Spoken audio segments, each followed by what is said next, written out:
안녕하십니까. 세고인 에스크로 대표 정혜태입니다. 방송을 중단한 이유는 좀 더 좋은 화면으로 여러분과 만나기 위해서 여러 가지 공사도 하고요. 또 제 개인적으로 또 다듬어야 될 것들을 좀 정리하는 시간을 가졌습니다. 어떻게 하면 돈을 벌 수 있을까요?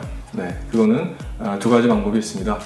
첫 번째는 외부적인 여러 가지 사항들, 경제적인 사항들을 잘 이해하는 겁니다. 제가 여러분들에게 이해할 수 있는 방법들을 제시할 것입니다. 두 번째는 어떨까요? 내 지금 처해 있는 상황들, 그리고 이 상황에서 내가 가지고 있는 돈을 잘 지켜야 되는 겁니다. 가장 많이 돈이 나가는 게 어떤 게 있을까요? 돈을 많이 가지는 분들이라면 세금을 절약하는 방법이 있을 것입니다.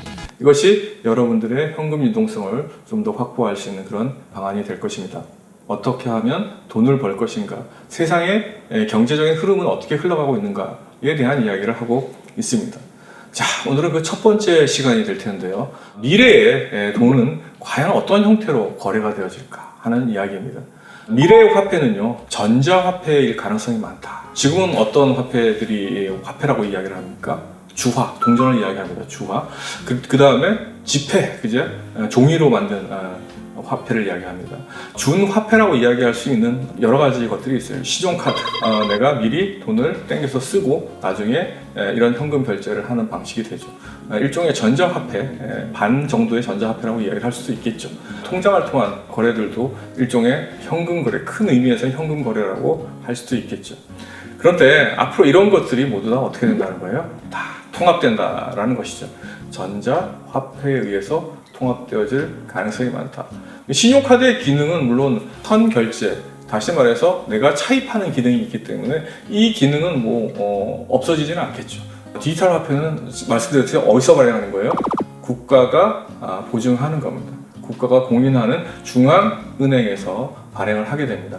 그러므로 해가지고 시중은행이 어때요? 여태까지 송금을 할 때 결제 수수료 이런 것들을 받잖아요. 이런 기능들이 많이 위축될 가능성도 있을 겁니다. 비트코인이 실질적으로 화폐로서의 기능을 지금 하고 있다고 보시나요? 저는 아직까지는 아니다라고 생각을 합니다. 결정적으로 지금 이야기할 제가 미래의 디지털 화폐하고 지금의 비트코인과는 무슨 차이가 있을까요? 공신력의 차이다라고 명료하게 정리할 수 있을 것 같아요. 비트코인은 누가 이 코인에 대해서, 이 화폐에 대해서 보증을 하나요? 보증을 하지를 하는 사람이 아무도 없어요. 그죠? 근본이 화폐 제도가 있었잖아요. 왜 그런가요? 첫 번째, 희소하고, 그렇죠? 그리고 많은 사람들이 좋아하죠. 금을 싫어하는 사람은 없어요. 그러니까 금 주면 바꿔줄게, 이게 다 되는 거죠. 그죠? 근데 비트코인은 어때요? 희소한 거는 맞아요. 채굴하기가 되게 어렵죠. 컴퓨터를 여러 개 갖다 놓고 막 채굴을 해야 되니까 어렵잖아요. 그렇다고 해서 많은 사람들이 인정을 하나요? 그 권위는 누가 부여를 해야지 인정이 가능한가요? 국가가 부여해야 돼요. 그렇다 보니까 비트코인은 어때요? 변동성이 엄청 커요. 투기하고 싶은 사람, 돈을 한 방에 벌고 싶은 사람들이 투기 수단으로서 이용돼요. 이걸 가지고, 비트코인을 가지고 어디 가서 햄버거 사 먹고 어디 가서 피자 사 먹고 이러지 않잖아요. 그죠? 그렇기 때문에 어떻습니까? 통화로서의 역할들은 상당히 제한적이죠. 그런데 이 디지털 화폐는 어떻다는 거예요? 그렇지 않다는 거죠. 국가가 보증을 하기 때문에 국가의 신용으로 공신력이 있고 그 국가의 많은 사람들이 어때요? 이 화폐를 사용하기 때문에 어디서든 사용이 가능하게 될 겁니다. 그러면 이런 디지털 화폐가 과연 어떤 영향을 미칠까요? 앞으로 우리의 세상에 어떤 영향을 미칠 수 있는지 한번 생각을 해보는 것도 대단히 중요할 것 같아요. 기존에는 우리가 어떻게 은행에 예금을 할 때 중앙은행에 예금을 했어요? 아니죠. 시중은행에 가서 예금을 하고 어떻게 돼요? 지불준비금 제도라든지 여러 가지 중앙은행과 시중은행과의 관계를 이용해가지고 통화를 확장도 시키고 위축도 시키고 해가지고 경기를 조절할 수 있는 그런 기능들을 가지고 있었어요. 근데 디지털 화폐는 누가 발행한다고요? 중앙은행. 시중은행들이 하는 역할들도 상당히 위축될 것이다. 그리고 모든 정보들이 어떻게 돼요? 시중은행이 아니라 중앙은행에서 중앙집권적인 방식에 의해 가지고 우리가 거래되어지고 있는 모든 정보들이 다 국가의 국가정보기관에서 다 체크를 할 수 있게 될 것이다. 상당히 디지털이라는 게 좋기도 하지만 어떻습니까? 중앙 통제적인 어떤 상황을 만들어내고 있을 것이다. 근데 우리가 지금 주화나 이런 통화들은 어때요? 중앙에서 통제를 벗어날 수 있는 방법들 중에 하나예요. 무슨 얘기예요? 현금 내가 들고 다니면서 쓰면 어때요? 그게 디지털로 기록이 돼야 안 돼요. 기록이 안 돼. 그렇다 보니까 어떻게 돼요? 여러 사람들이 불법적인 수단이나 자금 축제 수단으로 많이 이용을 하잖아요.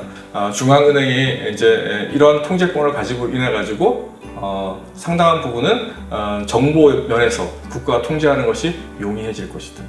그렇죠? 그러면 앞으로는 어떻게 돼요? 불법적으로 내가 뭘 해가지고 돈을 하거나 세금 떼어먹는 게 어려워져요, 쉬워져요?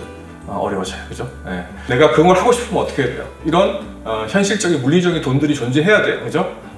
물리적인 돈들이 그래서 존재의 이유가 생기는 겁니다. 투명하게 만약에 디지털 화폐로 모두 다 전환해야 돼. 이런 이야기는 무슨 이야기예요? 화폐 개혁하겠다는 얘기랑 거의 비슷하다고 저는 받아들입니다. 그렇죠? 그래서 아마도 화폐 개혁이라는 거는 불가능하죠. 현실적인 여러 가지 경제가 다양한 거래 수단이 존재하는 내에서는요. 그렇기 때문에 이것은 불가능할 것이기 때문에 상당한 부분 디지털 화폐와 그죠?